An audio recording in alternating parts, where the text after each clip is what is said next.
no horizonte, nos teus recordos, no carácter, no que che gusta, na túa coraxe, no que vives, no futuro, no máis bonito, no que te enamora ou no que tes máis cerca, levas a miña marca.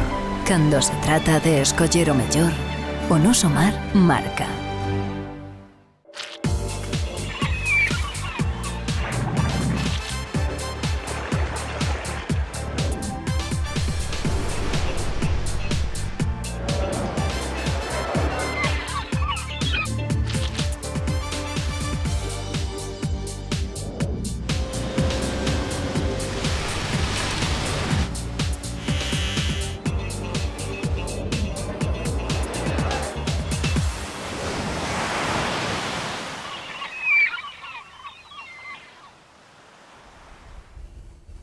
Ola, moi boas, damos a benvida a unha nova edición de Informar, que comezaremos falándolle dos problemas con que seguen a vivir os afectados pola edar de Ribeira. Esta semana tiña lugar unha nova xuntanza da Comisión de Seguimento.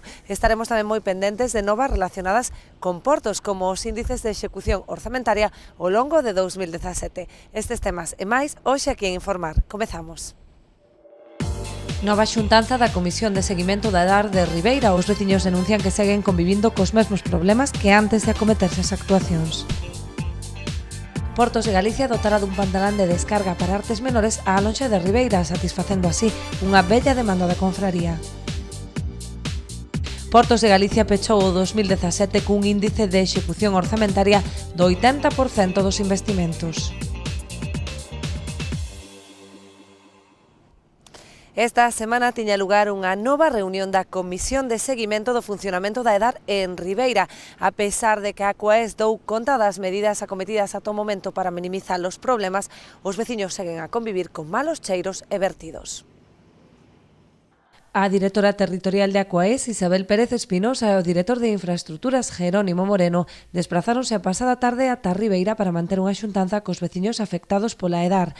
Na reunión da Comisión de Seguimento, a que tamén asistiron o director de Augas de Galicia, o alcalde de Ribeira e representantes de todos os grupos políticos da corporación, informaron das modificacións que se teñen realizado ata o momento para minimizar as incidencias derivadas do funcionamento da nova rede de saneamento dende a súa posta en marcha.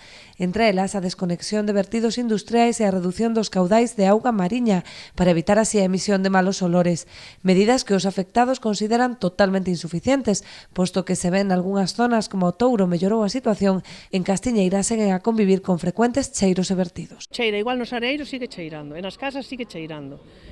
O que pasa é que o inverno é máis levadeiro. Agora que empeza o bo tempo, cambia o vento ao nordeste e entonces dá máis contra a playa e afecta un pouco máis. E logo despois non sei por que cousas, pero desde logo isto non está arreglado. Tema do río Pasariños, iso xa é desesperante.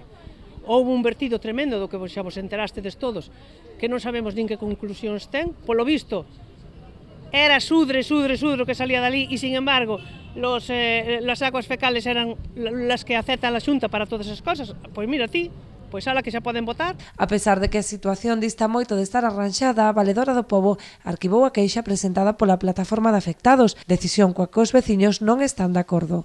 A Valedora do Pobo mandou nos outro día un escrito dicindo que estaba cerrado o expediente, porque según lle decían tanto a Aquaes como o Ayuntamiento de Ribeira, sobre todo o Ayuntamiento de Ribeira, estaba todo arreglado. E entonces cerra o expediente. Non, vamos a contestar que isto non cerrará o expediente, pero isto non está cerrado, porque os veciños seguimos padecendo. Tras executar a primeira fase das melloras, a Aquaes ten previsto licitar unha segunda fase en abril, para concluir no verán as obras de tratamento nos colectores da Meixida, a Revolta e os Areiros. A lonxa de Ribeira contará cun pantalán de descarga para artes menores, satisfaise así unha bella demandada confraría. Na recente xuntanza mantida entre o patrón maior de Ribeira e o presidente de Portos, este comprometeuse á construción dun pantalán de descarga na lonxa. A pesar de que a Administración Autonómica axilizará en todo o posible os trámites administrativos, a actuación demorarase aínda algúns meses, posto que é preciso a redacción dun novo proxecto para atender as demandas dos profesionais, que solicitan unha rampla elevada para mellorar as condicións de traballo. A semana pasada tivemos unha reunión en Puerto de Galicia, ali co presidente, máis co seu director tamén, Sí, xa nos comunicaron que sí que se van a facer os pantaláns de descarga ali onde está a Lonja Nova, porque, bueno, da forma que estábamos agora é inviable, é imposible descargar, non? Entón, bueno, comunicousenos que se podían facer inmediatamente, pero o que nós reclamamos son uns pantaláns un pouquiño máis altos do que está colocado ali, porque as embarcacións un pouco de marejada pois suben en riba do pantalán. Entón, bueno, se nos dixo que si había que esperar un mes ou 2 meses máis porque era outra licitación, outra pantalán diferente, entón que tínhamos que esperar un pouquinho máis. Tamén se nos dixo que iban a meter 4 grúas para as descargas, para facilitarnos máis as descargas como temos. Dende que comezara a operar a nova lonxa a finais do pasado verán, a confraría viña reclamando que se dotara o porto desta estrutura, xa que os mariñeiros tiñan que desenvolver o seu traballo con grandes dificultades, supoñendo mesmo un risco para a súa seguridade. Pois levamos desde que abrimos, desde agosto deste ano pasado, que estamos, bueno, sofrendo as consecuencias que non hai maneira, non? Cando baixa a marea, en toda a seca é casi imposible tanto para mariscadores, para botar a ameixa, como para os barcos, que hai moitísimos que temos en Ribeira, para descargar o pulpo, para descargar a pesca de miños e vetas e todo eso. Nestes momentos estamos usando aquí as ramblas de dentro do muelle, vense que buscar o peixe, por exemplo, os do Congrio, que é moi difícil de facer unha descarga desas, se botan en carros ou en containers, e vense desde a lonja buscarlle o peixe aquí, non? Outros mesmos xa os levan eles nunha furgoneta ou dentro do recinto portuario. Estamos entrampando así pouco a pouco como podemos, pero a verdad que é moi difícil, non? Ademais da rampla de descarga, Portos comprometeuse tamén a construir un pantalán para as embarcacións de artes menores no interior da dársena, onde a falla de espazo obrigáballes a atracar en filas de ata 4 ou 5. Tamén falamos de outro novo pantalán para artes menores, para os barcos de maior porte, que temos que están amarrando, agora estes días están amarrando en filas de 4 e de 5 barcos. O Diario Oficial de Galicia publica o proxecto de construción dos novos pantaláns de Vilaxoán, un investimento de 900.000 euros que permitirá a creación de 19 prazas de amarre. O Porto de Vilaxoán estreará pantaláns este 2018. Portos de Galicia vén de publicar no Diario Oficial de Galicia o proxecto para construir estas novas instalacións. Os plans do ente autonómico contemplan dotar a dársena de 2 pantaláns de 50 metros de lonxitude, que suporían a creación de 19 prazas de amarre para esloras de 16 a 22 metros. Agora mesmo hai 18 embarcacións de acuicultura que operan no Porto de Vilaxoán, pero que non contan cunha zona específica de atranque. De feito, amárranse unhas ás outras na entrada do Peirao. Estes 2 novos pantaláns permitirán dar cabida ao total da flota, contemplando ademais unha praza de reserva de cara ao futuro. Portos de Galicia xa ten redactado o proxecto de construción e está previsto que a obra saia a licitación nos vindeiros días. A intervención contempla tamén o dragado da zona ata a cota -2. Para estes traballos, que contan cun prazo de execución de 5 meses, a Xunta ten previsto destinar un orzamento de 900.000 euros.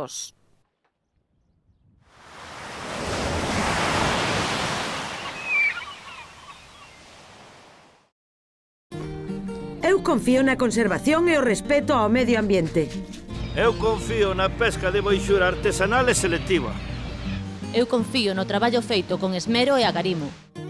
Eu confío no mellor sabor e na máxima frescura. Confía na calidade e busca este distintivo. Pesca de Rías, de onde senón.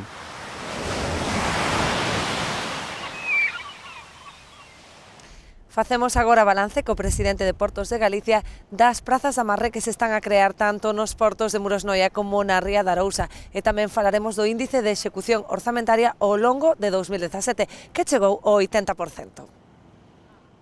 Portos de Galicia avanza na mellora dos equipamentos dos portos arousáns e da ría de Muros Noia. Dende o ente autonómico apuntan que nos últimos anos se está a dar pulo a instalación de novos pantaláns, con ata novas 800 prazas de amarre. Podemos estar falando de 800 novas plazas de amarre, algunhas xa executadas, algunhas como pode ser as de terceira lista da Illa de Arousa ou as de Santo Tomé en Cambados ou a terceira lista de Cabo de Cruz, que son embarcacións menores, embarcacións dedicadas ao marisqueo, e outras que van a ser esas instalacións flotantes para os bateeiros dirixidos ao sector mexilloeiro, como tamén vai a ser no caso do Xufre, como vai a ser no caso de Cabo de Cruz. Gran parte destas prazas de amarre xa están executadas e dende Portos de Galicia sitúan nos 12 millóns de euros o investimento realizado dende o Goberno autonómico para mellorar as condicións de traballo do sector. Implica un esforzo e un compromiso moi importante da Xunta de Galicia respecto ao mundo do mar. Estamos falando que 800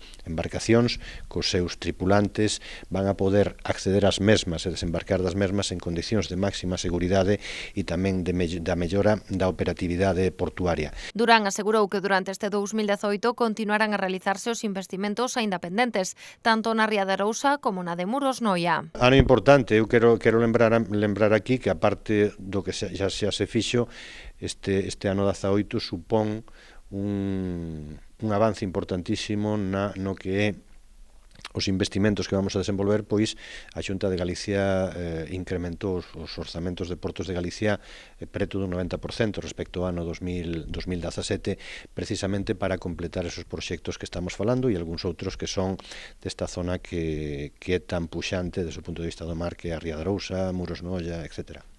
No primeiro tema, o balance do ano 2017 desde o punto de vista da xestión dos portos autonómicos, no que atinxe aos peiraos comerciais, podemos decir que estivemos no 1.730.000 toneladas cargadas e descargadas en esas instalacións, que supoñen un incremento do 1% desde o punto de vista do mesmo período do ano 16. Creemos que é unha valoración positiva, estamos nunha fase claramente ascendente logo duns anos que houve algunha baixa certamente puntual. No conxunto da recadación e facturación, dende Portos chegaron os 17.400.000 euros, o que supón un incremento do 2% en relación ao ano anterior, o 2016. Pero o máis importante é que, respecto ás previsións orzamentarias iniciais que establece o ente público ao inicio de cada exercicio, foron casi 1.200.000 euros máis de facturación. Iso tamén merece unha avaliación positiva que demostra que a reactivación económica está chegando tamén aos peiraos autonómicos. Desde o punto de vista da venda de peixe nas lonxas do sistema portuario autonómico, estamos falando dunhas cifras prácticamente récord, porque estamos nos 307 millóns de euros de valor en primeira venda, que supón un incremento aproximadamente do 12% e se corresponde a un movimento de 120.000 toneladas de peixe, insisto, nas lonxas autonómicas. Ademais, co peche do orzamento, no capítulo 6 o de investimentos, dende Portos de Galicia estiveron nun 80% de execución presupuestaria. Unha execución razoable, unha execución que amosa que se puxeron en marcha unha serie de proxectos e que se puderon, digamos, levar a pique esos mismos dentro do propio exercicio presupuestario e que tamén, por outra parte, xa outros aspectos que teñen que ver co propio orzamento, como pode ser a execución en gasto corrente, evidentemente se chegou ao 100%, e que, estamos falando de un traballo importante do personal do ente público e que este ano que hai obras importantes que se van a licitar, pois agardamos tamén ter un índice de execución razoable. Con estes datos sobre a mesa, dende Portos de Galicia realizan unha valoración moi positiva e márcanse como objetivo continuar nesta senda e incluso mellorar os datos do pasado 2017. Sí, temos a intención de ter do mantemento, da consolidación, por mellor decir, desos datos que acabamos de avanzar e, se é posible, incrementar. Temos esperanza de que, desde o punto de vista dos tráficos comerciais, podamos subir dese 1.700.000 toneladas acadados este ano e tamén, por suposto, creemos que o comportamento da venda de peixe no momento en lonxas pode ser tamén importante e tamén no que ten que ver coa náutica de recreo, con eses casi 9.000 embarcacións en tránsito no ano 2017, agardamos que, mercede a esa promoción internacional que estamos desenvolvendo coa Axencia de Turismo de Galicia, se poida seguir crecendo. Dende Portos de Galicia teñen claro que a promoción nacional e internacional está recollendo os seus froitos, unha promoción que continuará con intensidade ao longo deste 2018. Con novidades sobre a flota do cerco, iniciamos o noso apartado das breves. Para a deputada do BNG Monse Prado, as consecuencias negativas da situación da flota do cerco son consecuencia da despreocupación do goberno galego polo sector. Segundo ela, a Xunta non pode escudarse nunha avaliación de dependencia socioeconómica para implementar medidas que se veñen aplicando en Portugal ou en Andalucía dende hai anos. A nacionalista cualificou ademais de decepcionante que un goberno que mantén a inseguridade do sector, sobre todo cando é consciente do reparto desigual das cotas de pesca por parte do Estado. Por esta razón apunta a que a Xunta debe recoñecer a existencia do problema e non seguir ocultando esta evidencia, facendo unha chamada a implementar as medidas necesarias para garantir a viabilidade desta flota. A Consellería do Mar porá en marcha a terceira edición do programa Navega o Camiño, unha iniciativa que promove o turismo náutico a través dun recurso tan valioso como o Camiño de Santiago, ofrecendo aos visitantes a posibilidade de realizar unha peregrinaxe por mar. As cifras da pasada edición falan por si soas. Os portos deportivos de Galicia recibiron máis de 8.700 embarcacións en tránsito, coa Mariña de Muros á cabeza, superando os 1.000 tránsitos. Para obter a certificación oficial do Camiño de Santiago por mar é preciso percorrer un mínimo de 100 millas náuticas, mentres que os últimos 10 kilómetros dende o Monte do Gozo á Catedral deben facerse a pé. Existe unha rede de puntos ese lado destas credenciais nos portos que integran a rede North Marinas, dende a Rochelle, en Francia, ata a Pobra do Caramiñal. Pois así chegamos ao remate do noso informar desta semana, que xa teñen dispoñible na nosa páxina web canalriasbaixas.tv.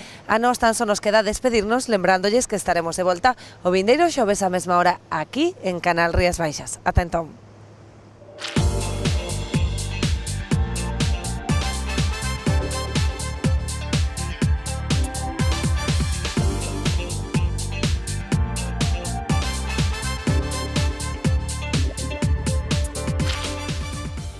No horizonte, nos teus recordos, no carácter, no que che gusta, na túa coraxe, no que vives, no futuro, no máis bonito, no que te enamora ou no que tes máis cerca, levas a miña marca. Cando se trata de escoller o mellor, o noso mar marca.